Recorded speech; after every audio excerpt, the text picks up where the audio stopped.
Students, I'm Ajipal sir from Vivekananda School Bani. Now we discuss the next question answer of chapter 9 force and law of motion. Okay, in text question or exercise question number 1. If action is always equal to the reaction and explain how a horse can pull a cart. Okay, question number first. आपने ये बताना है if action is always equal to reaction, अगर action हमेशा equal to reaction होता है तो horse कैसे किसी कार्ट को खींचता है. A horse push the ground in a backward direction. Okay, जो हॉर्स होता है पुश करता है ग्राउंड को पुश करता है ना बैकवर्ड डायरेक्शन, उस अपने पैरों से वो क्या करता है बैकवर्ड पुश करता है ग्राउंड को. According to Newton third law of motion a reaction force is exerted by earth, और अर्थ एक रिएक्शन पुल देती है जो हॉर्स को आगे की तरफ धकेलती है और कार्ट मूव करता है. Okay, next question.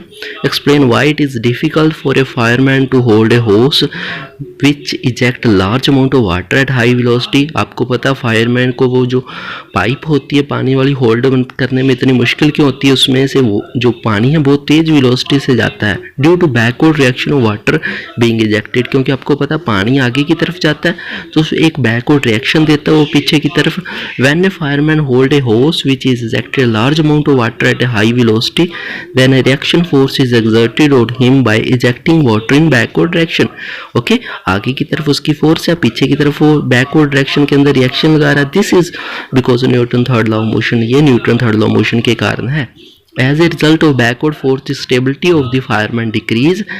ओके, उनकी स्टेबिलिटी डिक्रीज हो जाती है. It is difficult him to remain stable while holding the hose, तो इसको मुश्किल होती है होल्ड करने में. Next question number 3. From a rifle of mass 4 kg, bullet of mass 50 gram is fired from an initial velocity of 35 meter per second.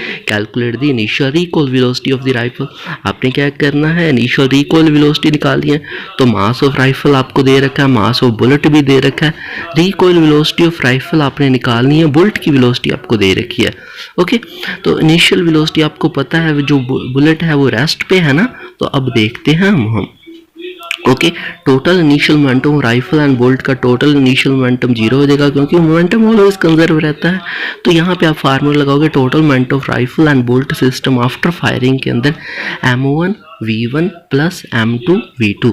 तो यहाँ पे m1 आपको 4 दे रखा है, v1 नहीं दे रखा, तो यहाँ पे वैल्यू m2 आपको 0.05 दे रखा है, मल्टीप्लाई 35. तो यहाँ पे आप सोल्व करोगे 4v1 प्लस 1.75 आ जाएगा. ओके, अब according to law of the conservation momentum total momentum after the firing is total before firing तो 0 है, आफ्टर फायरिंग आपने निकाल लिया तो यहाँ से v1 की वैल्यू आसानी से निकल जाएगी, और वो नेगेटिव साइन का मतलब है कि वेलोसिटी बैकवर्ड की डायरेक्शन में होगी. Okay, same as it is आपका नेक्स्ट सम है for 2 object of mass. 2 object है जिनका mass 100 gram and 200 gram are moving along the same line and direction with velocity 2 metre per second and 1 metre per second respectively.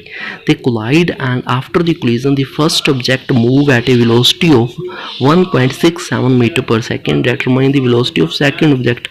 आपने second object की velocity निकाली है same as it जैसे आपने अभी किया, बस उसके अंदर जो वेलोसिटी है जो आपने बिफोर की थी वो 0 थी, इसमें 0 नहीं होगी. मास ऑफ 1 ऑब्जेक्ट दे रखा है, अदर ऑब्जेक्ट दे रखा है, वेलोसिटी दे रखी बिफोर कोलिजन, दूसरे की वेलोसिटी भी दे रखी है आफ्टर कोलिजन m2 की वेलोसिटी आपने फाइंड आउट करनी है.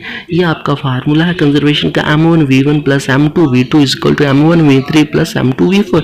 तो सभी के अंदर वैल्यू पुट करो, सारी क्वांटिटी दे रखी है, सिर्फ v4 नहीं दे रखी, आप v4 आसानी से कैलकुलेट कर सकते हो. ओके, तो इस तरीके से आप ये आपके क्वेश्चन आंसर थे. ये आपका चैप्टर कंप्लीट हुआ force and law of motion. अब हम इसकी नेक्स्ट देखेंगे क्या करते हैं. ओके, तो आपको वर्क दिया जाएगा. ओके, नेक्स्ट डे आपको वर्क देंगे हम. तो ये क्वेश्चन आपने अपनी फेयर नोटबुक के अंदर कंप्लीट करने हैं. I hope you will understand this concept. Okay, take care, stay home, stay safe, bye.